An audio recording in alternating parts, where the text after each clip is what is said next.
नमस्कार, Yash dot com सभी का स्वागत है। साथ साथ का संसार 57। आज हमारे साथ है रमेश जी भिचर, गांव पंचायत है शोशिंगपुरा सीकर। जी सर। तो जयराम जी की राम राम सर। तो टाइम देने के लिए बहुत बहुत धन्यवाद है। Thank you. तो आगे बढ़ना पहले निमेश ताती तो वीडियो याश डॉट कॉम संपत्ति लो जो खुला थे जिम्मेदार हो एक सौ व्यवसाय पर लिखे बोलो एक बार इंटरनेट पर एडिट के बोलो ठा लोग, ठीक है। तो शुरुआत में परिवार शू और माता पिता के नाम है? परिवार से मेरे पिताजी का नाम है स्वर्गीय किशोरलाल जी जी। और मेरी माता जी का नाम है भगवानी देवी जी। ठीक है। और दादा दादी जी को याद है क्या? मेरे दादाजी का नाम है गणपत राम जी हलवाई जी। और मेरे दादी जी का नाम है पताशी देवी। ठीक।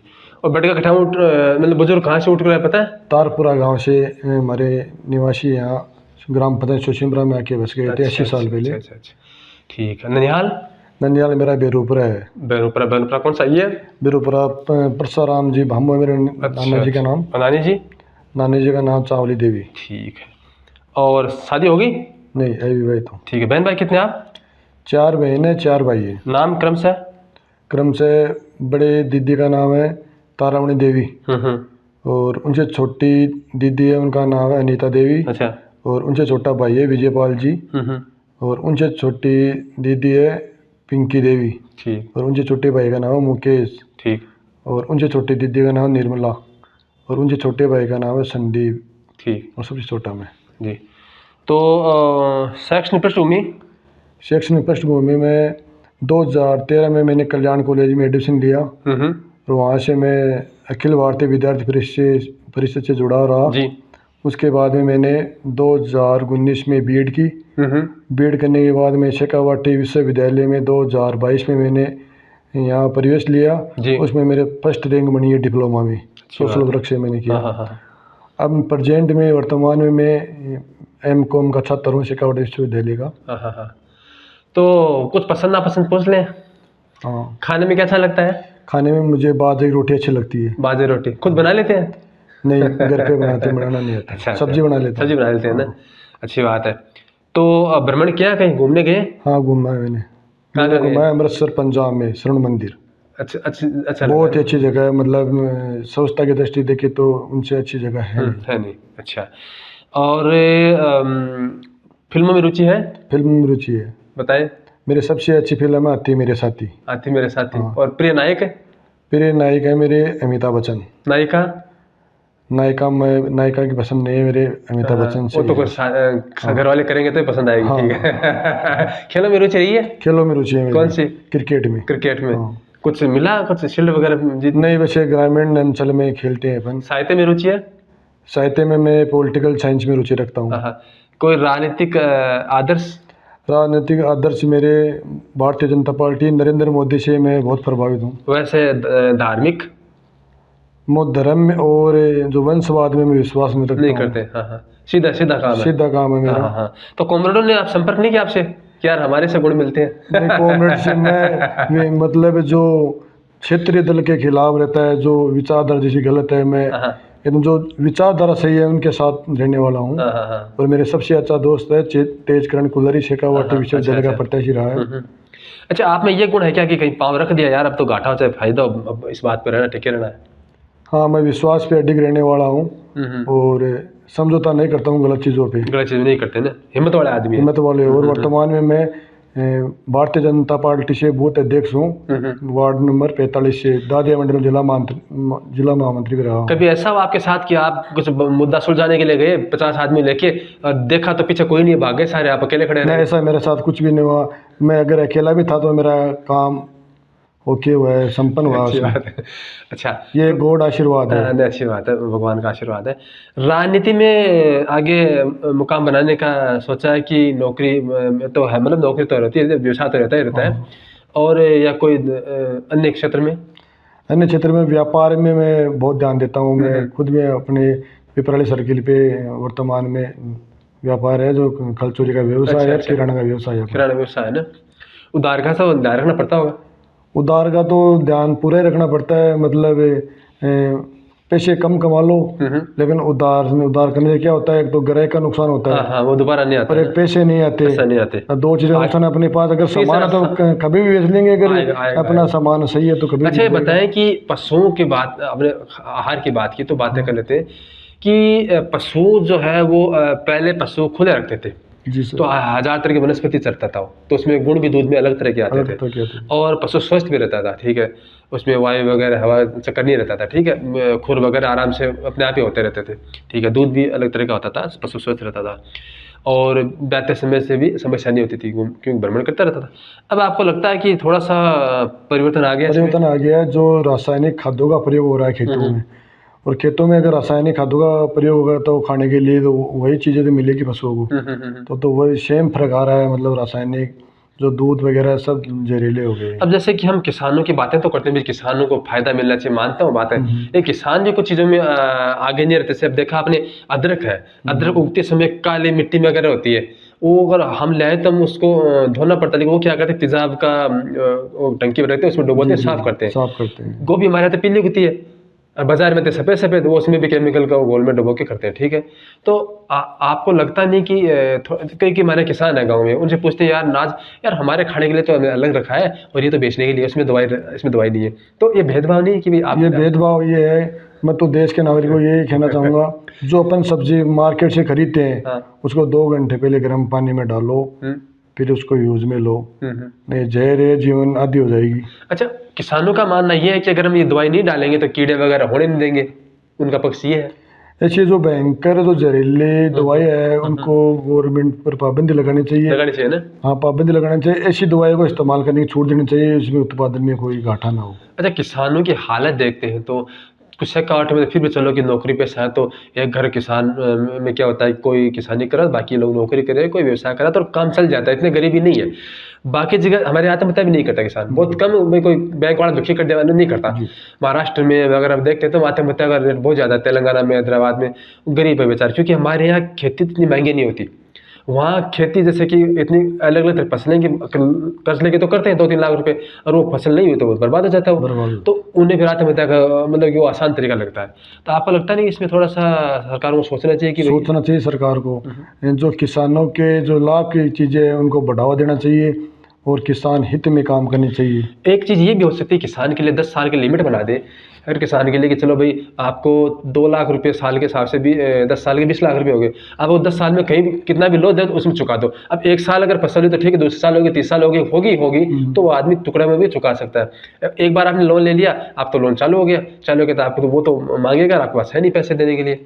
किसान हितैषी पॉलिसी होनी चाहिए, ऐसा भी नहीं होना चाहिए जो सरकारें फ्री में बांट रही है, क्या वो अपने घर से पैसे थोड़ा लगा रही है। अच्छा, एक जो ये देश को नुकसान होता है। एक जैसे ये लोन माफी हर साल कहते हैं, ये हम जुमला छोड़ दें, लोन माफी करेंगे, फिर बाद में कहते हैं, तो ये भी तो गलत है ना, कि पैसा तो पैसा देना चाहिए ना वापस। ये भी गलत है, सरकार को ऐसा करना चाहिए, जैसे फसल खराब हो गई तो उसके लिए पॉलिसी होनी चाहिए, बीमा पॉलिसी होनी चाहिए, तभी ये जरूरत पड़े नहीं किसानों को लोन लेने की।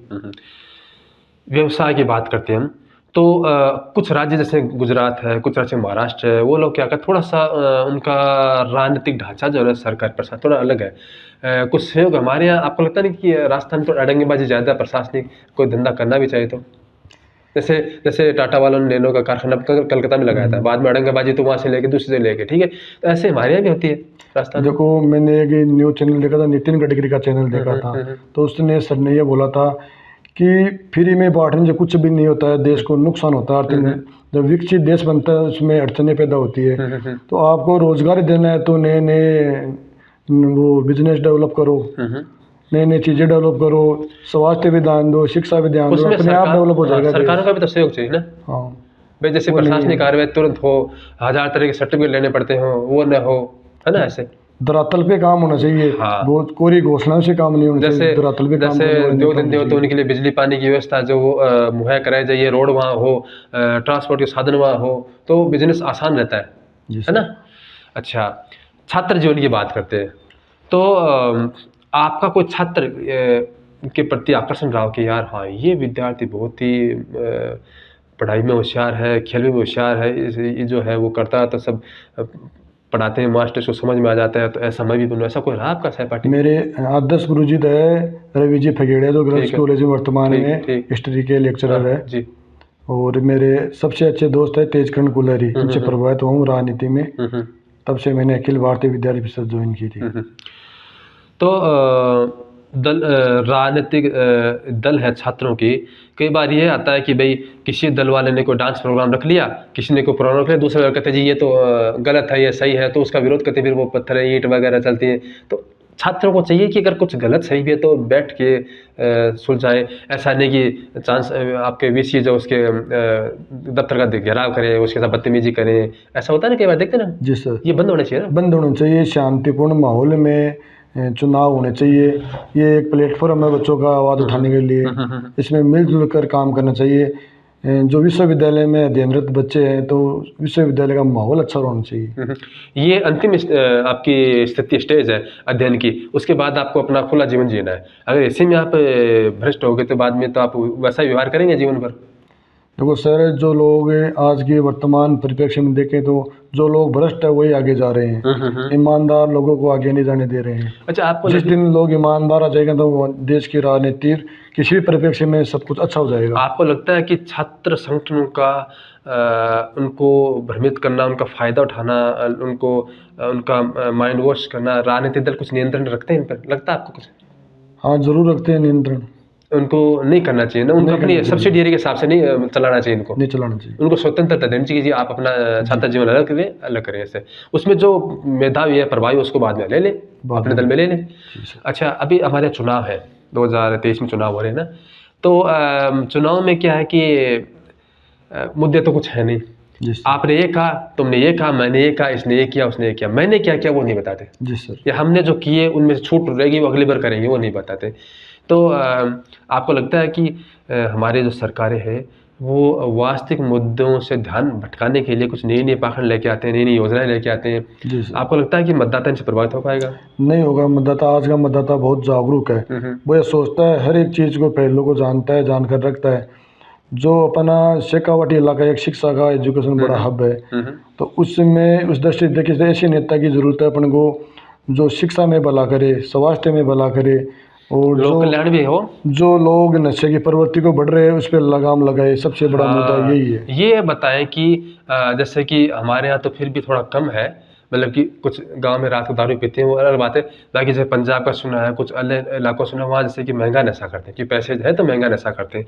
एक बार लग गया तो फिर वो ज़िंदगी में लग जाता भी नहीं, और उससे परिवार बर्बाद हो जाता है। ठीक है, और फिर वो पैसे घर वाले देते नहीं, चोरी करता है, फिर वो क्या करता है, उसमें गैंग में शामिल हो जाता है, फिर बाद में जीवन खराब हो जाता है। तो आपको लगता नहीं कि, मुझे ऐसा लगता है कि अगर पुलिस वाले चाहें तो आँख बंद कर किसी एक को उठा ले, उसका तो सब ऊपर तक पता चल जाता है। लेकिन कभी भी आपको किसी नेता का उसमें नाम, बड़े बिजनेसमैन पकड़ते नहीं, क्योंकि उन्हें पता है कि कल फिर ये कमाई करवाने आएगा, तो उसको तो नाम लेते नहीं है, और छोटे मोटे को पकड़े जेल में डाल देते हैं। अगर ईमानदारी से पुलिस कार्रवाई करनी चाहे तो मुझे लगता है कि लगाम लग सकती है। लगाम लग सकती है। हर महीने में 3 या 4 अभियान चलाए बड़े, उसमें किसी की भी नेता हो, चाहे कोई भी हो, किसी की भी न सुने, एकदम स्वच्छ अभियान चलाए। जितने भी ये शहर में कैफे है, जितने भी नशे की चीज़ें आ रही हैं उनसे दूर रखें, और ऐसी मतलब वातावरण डेवलप करें, माहौल, बच्चों को समझाए। प्रशासन चाहे तो सुधार हो सकता है। अपने यहाँ विदेशों में, कुछ देशों में जैसे यूरोपियन देश है, अमेरिका, वहाँ क्या पुलिस और प्रशासन स्वतंत्र है, स्वायत्त है। एक बार नियुक्ति होगी, बाद में उसका उस डिपार्टमेंट से कोई ताल्लुक नहीं होता, वो उसकी बुराई कर सकता है। कि हमारे जैसे एक बार क्या हुआ था, बीबीसी में एक जिमी सेवल नाम का आदमी था, उनका मतलब कि वो एक कलाकार था, तो उसके डायरेक्टर से कुछ दोस्ताना व्यवहार था। तो जिमी सेवल पे क्या आरोप लगा था कि बच्चों का यौन शोषण का आरोप लगा था। अब वो काफ़ी सालों बाद में दोबारा 20-4 साल बाद में फिर प्रकट हुआ, और मतलब 5 साल पहले बात है।